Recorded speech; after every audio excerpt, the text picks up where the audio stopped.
Rabiot n'a plus d'excuses. Ouais. Pourquoi maintenant tu veux développer cet avis-là? Mais parce que après son doublé contre l'Italie et puis son bon match, même si ça n'a pas été extraordinaire, mais il fait gagner quand même cette équipe de France. Il a montré qu'il était capable de faire ce type de performance dans un contexte qui n'est pas simple, surtout que c'était un retour pour lui en sélection qui pouvait faire débat, parce que pour moi, sportivement, ce qu'il faisait à l'Olympique de Marseille, peut-être que ça ne méritait pas un retour en sélection, mais bon, son vécu et son CV en sélection a plaidé pour lui, et il en a profité, et il a été bon, et j'en attends la même chose avec l'Olympique de Marseille. C'est que voilà, c'est bon maintenant, hein. Il est quand même rentré, bon, de manière précipitée contre Strasbourg, il me semble, parce qu'il y avait une blessure. Derrière, il avait démarré contre Angers.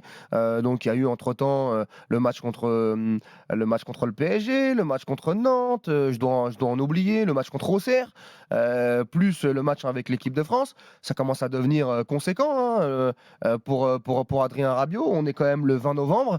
Et pour moi, on parlait de calendrier tout à l'heure, avec cet enchaînement, il me semble, Lens, Lille, Monaco, Saint-Etienne.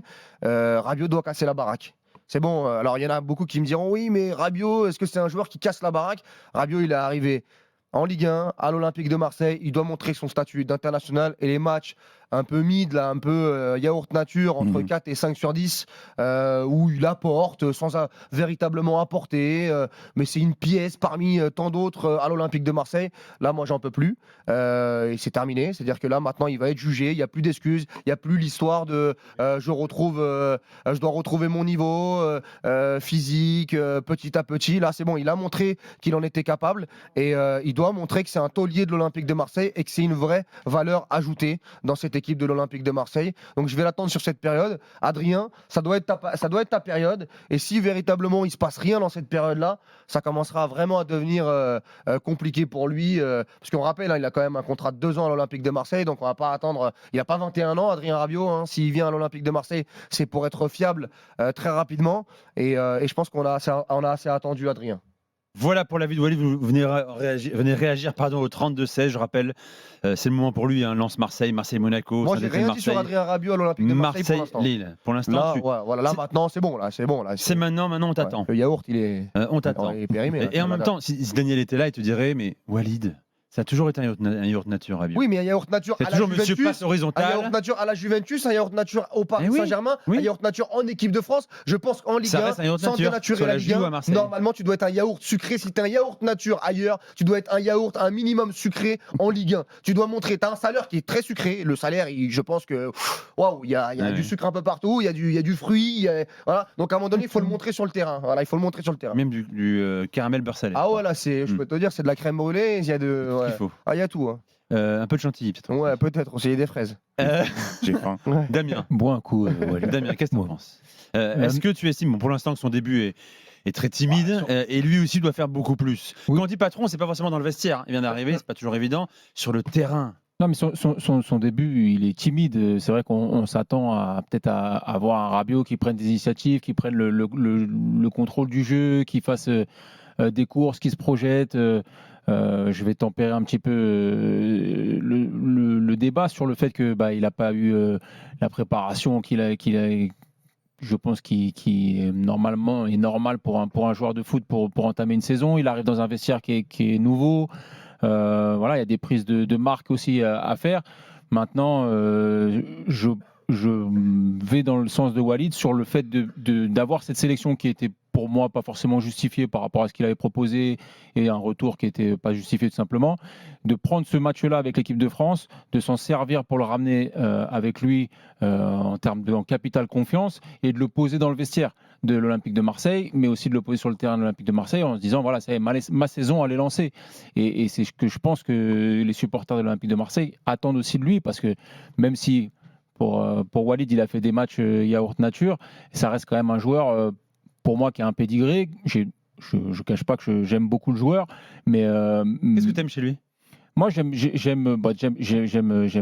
son pied gauche, j'aime le volume de jeu qu'il a aussi, le fait de pouvoir se projeter, il le fait beaucoup plus maintenant encore dans les phases offensives. Après, c'est peut-être même si c'est un milieu relayeur et qu'il y a un travail défensif à faire, Je trouve que pour moi, il récupère pas suffisamment de ballons. Mais après, voilà, sur le côté élaboration de jeu, il peut proposer différentes palettes. Donc c'est là-dessus que je l'attends et je pense que le capital confiance qu'il n'avait pas en arrivant avec Marseille et certainement avec les premiers matchs, les premières minutes qu'il a disputées et la jauge était diminuée, je pense que ce match avec l'équipe de France peut remonter cette jauge-là et lui permettre de s'affirmer finalement dans le vestiaire de l'Olympique de Marseille comme un taulier. Simon. Moi, je vous rejoins à peu près. Je suis d'accord avec Walid. Il manque du gras là par rapport à ce qu'on nous avait promis, ce qu'on espérait quand tu as un joueur de ce calibre-là qui arrive. Parce que, ok, c'est pas un meneur de jeu, c'est pas un buteur, mais malgré tout, je trouve qu'on sous-estime. On a trop souvent passé sous silence son apport offensif dans la projection, dans la façon dont il permet d'approcher du but adverse, même et même ses capacités de finition. Là où je mettrais un petit bémol, même si ces altitudes-là et ces mecs-là, ils doivent s'adapter un petit peu plus vite. Le parallèle entre l'équipe de France, il est chez lui, quoi. L'équipe de France, il est chez lui, il connaît quand même. Si tu files la métaphore, l'équipe de France, il rentre chez papa et maman, alors qu'il vient de se mettre en couple avec la pire ennemie de son ex, quoi. Tu vois, il y a peut-être un petit peu d'adaptation de ce côté-là. Moi, j'ai trouvé qu'après, je crois, Angers, au Vélodrome, il est venu au micro d'Azon, il est venu dire c'est indigne de l'OM, je crois. Après Auxerre, alors. Tu vois, il est en train de rentrer dans les babouches, tu vois, et il vient faire le SAV après un match catastrophique. C'est indigne de l'OM, c'est normal, les sifflets sont mérités. Là, tu parles de communication, là, on parle de son rendement sur le terrain. C'est un ensemble, Nico. Je pense qu'il est en train d'enfiler le costume. Si ce soir-là, il dit Auxerre joue le maintien, nous on joue le titre. Ouais. Donc à un moment donné, très bien les paroles, mais les actes. Il faut que toi aussi, il faut que toi aussi, là, sur la prochaine période, là, sur la période qui arrive, qu'à Lens, là, tu montres, comme Højbjerg a montré sur certains matchs, comme Greenwood a montré sur certains matchs, que Adrien Rabiot, il peut rouler sur le milieu de Lens. Ouais, mais j'ai commencé en disant que je suis d'accord avec toi. Pour l'instant, il en manque et on attend plus de lui. C'est bien de parler, hein, c'est bien de dire et tout, etc. Moi, j'ai rien dit pour l'instant sur Rabiot. J'ai dit, bon, on va attendre, il fait des matchs. Il fait pas des matchs cata, hein, non. mais il fait des matchs que Rongier pouvait faire ou des matchs que, tu vois, on n'a pas eu besoin d'avoir Adrien Rabiot qui arrive à Marignane, etc., le feu et tout, pour finalement avoir ça. Et moi, j'aimerais aussi que lui ait l'ambition, parce que je ne sais pas s'il écoute ce qui se dit sur lui, mais que le fameux « Ah, mais Rabiot, c'est uniquement ça ».